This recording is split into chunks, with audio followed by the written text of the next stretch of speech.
Fire Department's Deputy Fire Chief Henry Thompson. Fire Prevention Week is over 90 years old. It runs during the week in October that surrounds October 9th. During Fire Prevention Week, we learn how to stay safe in case of a fire, but I'm not the one to tell you about that. So tell me, Henry, what is the leading cause of home fires and injuries? The leading cause of home fires and injuries is actually cooking fires, and that's why we're here in the kitchen today. We're going to talk a little bit about cooking safety, and that's why this year's Fire Prevention Week theme is Serve Up Fire Safety in the Kitchen.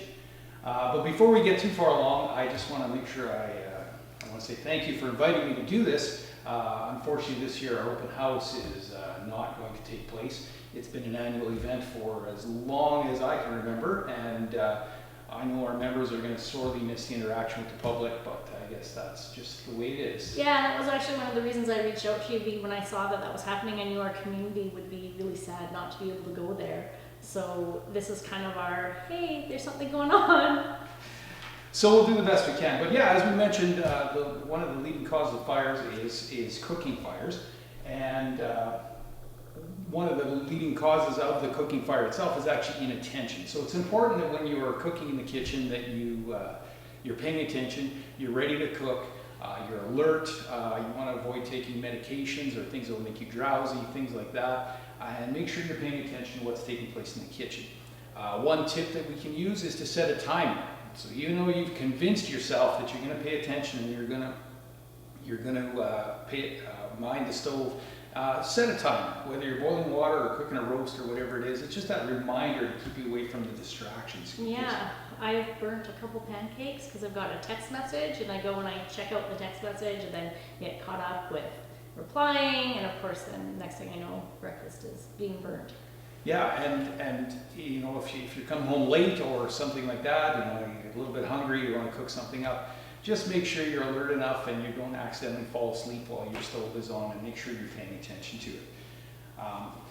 On top of that, make sure you're prepared to cook. And what I mean by that is make sure your cooking area is clean and neat. You want to keep anything that's combustible away from the stove area, whether that be your oven mitts, your tea towel, a wooden cooking spoon, whatever the case may be. Keep that area clean. And also Books, paperwork. Books, paperwork, yeah.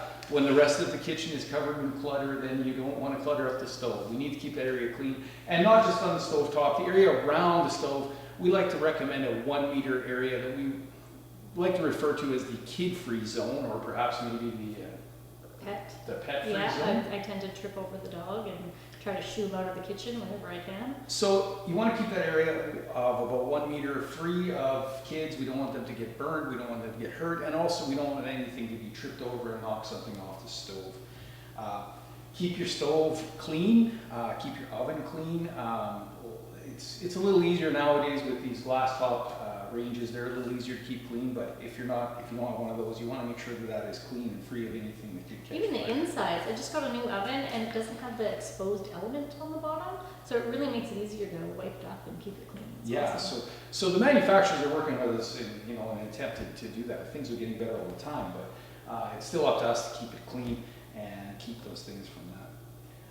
If you happen to, also part of your preparation is you want to make sure that you have a lid available if you're cooking with any grease on your stovetop. If the grease happens to catch on fire, one thing you can do is just simply take the lid and slide it over. If it's safe to do so, if the fire is small, slide the lid over and... Yeah, because that kind of gets rid of the oxygen, right? And fire needs oxygen in order to keep going. So if you put the lid on, that would just kind of get that out of there. Right, and it just smothers it out. And same thing, a fire in the oven area, your best bet is to just leave the oven shut. Shut the oven off, leave it shut. The oven is designed, obviously, to take a certain amount of heat, but avoid opening it up and like that. Just shut the stove off, let it cool off, and it should self-contain itself. But if you're in doubt at any time, whether it's your grease fire or your with the lid, or it's fire in the oven, don't hesitate to call for help. The fire department has the training, the equipment, we have the protective gear that we can get in there and take care of it. So if there's any doubt at all on a kitchen fire, get out and call 911. kitchen safety is not just limited to the stove or the oven. Microwaves can also be a bit of a hazard in the kitchen. One thing we see from time to time is a microwave plugged in on an extension cord. It's important that any of these high amperage appliances like a microwave or a fridge or something like that is plugged directly into the outlet. That's probably really important for like kids going out to college and starting in their dorm apartments and stuff, because they might not necessarily know that or have a spot where they can put their microwave in, and they might actually add that extension cord. So that's a really great thing to know. Yeah, and again, just like a stove, if you happen to have a fire in your microwave, it's designed to contain it. So shut it off, unplug it, but leave the door shut on your microwave. And even when things go well in the microwave and your popcorn or whatever you're cooking turns out well, there's still a hazard of a steam burn can take That place. was one of my big fears when my kid was a little bit younger and he started staying at home by himself, and he would make his own microwave popcorn, or he wanted to, so I had to teach him how. One of the things that I taught him was that once it stopped beeping, that before he took his popcorn out, he had to walk to his room, count to 10, turn around, and then come back to get the popcorn out of the microwave, because I was really worried that he would open it up and get a steam burn. And of course, if I wasn't home, then it would be a big deal, or a bigger deal. So yeah, and he always did it, and we've been burn free, so. Yeah, that's one way to avoid it. Just let it cool off before you deal with it. If you're opening up something, just hold it away from you. Make sure you're opening away from you so the scald or the burn doesn't take place. As far as on the stove top, probably the number one way to prevent scalds or burns is to make sure your pot handles are turned to the inside. That way they don't accidentally get knocked off by yourself or one of your children or something like that. And we want to make sure that that's taken care of. And also make sure you're dressed properly in the kitchen. Try to avoid baggy sleeves, baggy Or clothes. like that. Yeah. Just make sure that it's not going to get dragged into the water or knock the pot off or something like that. So make sure you're dressed for the job at hand. If you happen to get a scald or a burn though, the best first aid is to run it under cool water, not cold water, but cool water, the burned area, for, they say 3 to 5 minutes, but I'm probably going to recommend until it stops hurting, because a burn is an interesting thing. Even though you remove your hand from what was burning you, the burning process continues to take place until we can cool it off. So 3 to 5 minutes under cool water, cool running water, and that should hopefully take care of it. Of course, always seek medical attention if you're at all in doubt about the injury you've sustained. Of course, from a yeah. skull. Well, that's some really good information. So I think there's probably some other things you can do during Fire Prevention Week that might be a little fun, even though we don't get the open house this year. Absolutely. If you want to go and visit sparky.org, there's Sparky Schoolhouse in there, and there are games and activities and all kinds of things for kids, but for kids of all ages. So I would certainly recommend checking it out.